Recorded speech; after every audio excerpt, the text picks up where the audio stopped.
Macmillan Audio presents The Daughter of Sherlock Holmes by Leonard Goldberg. Read for you by Steve West.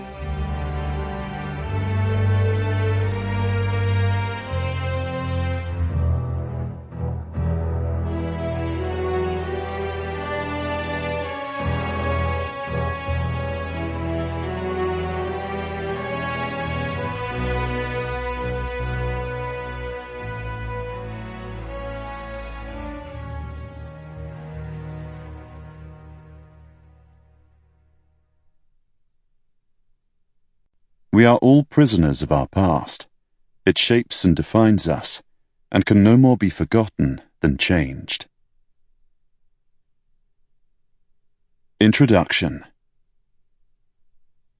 I am John Watson, Jr., M.D., the son of the close friend and longtime associate of the famous Sherlock Holmes, who passed from this earth in the year 1903, while tending bees on the Sussex Downs. To this day my father still resides in rooms at 221B Baker Street, and can attest to the truth of the story I am about to record. It was his hand that guided us through this criminal maze, and the terrible dangers it contained.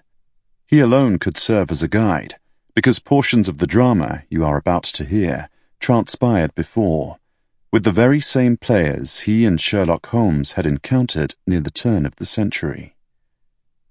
How can this be, you ask? Are not most of the people involved, Holmes, Moran, Lestrade, long dead?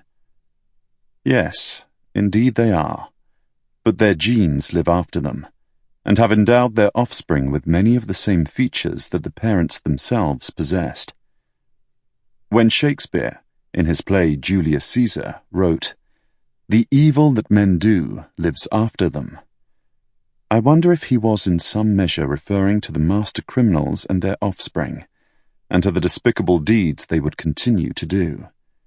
I suspect this was Shakespeare's intent, but the reader can draw his own conclusions in this matter. I searched at length for a title to the story I am about to tell, but could not find one that fit well. So I turned to my father, who was the most excellent chronicler of the Sherlock Holmes mysteries. He smiled at his only son's predicament, and in an instant jotted down a perfect title, The Daughter of Sherlock Holmes. As he did, there was a definite twinkle in his eyes, and for once I thought I could read his mind.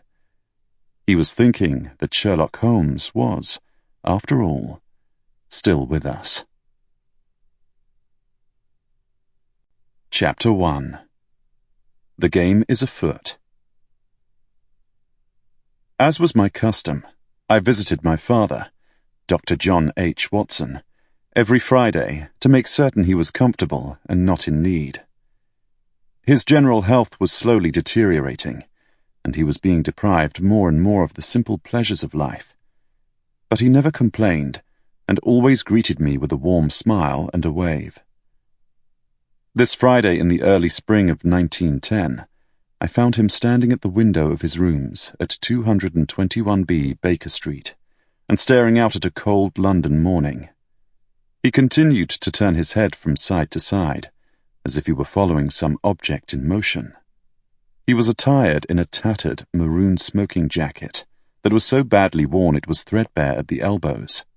I had offered to purchase him an identical replacement, and last Christmas had even given him one as a present, but he would not wear it, preferring to hold on to the old smoking jacket that was the last vestige of his happier, exciting days with Sherlock Holmes. "Good morning, Father," I said cheerily. "I trust your cold is better."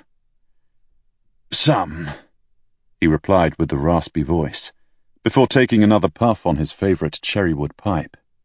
"You really should not be smoking," I advised. "It will only worsen the inflammation in your bronchial tubes." "I will make a note of that," he said, his gaze still fixed on some object in the street below. I groaned to myself. Sample complete. Ready to continue?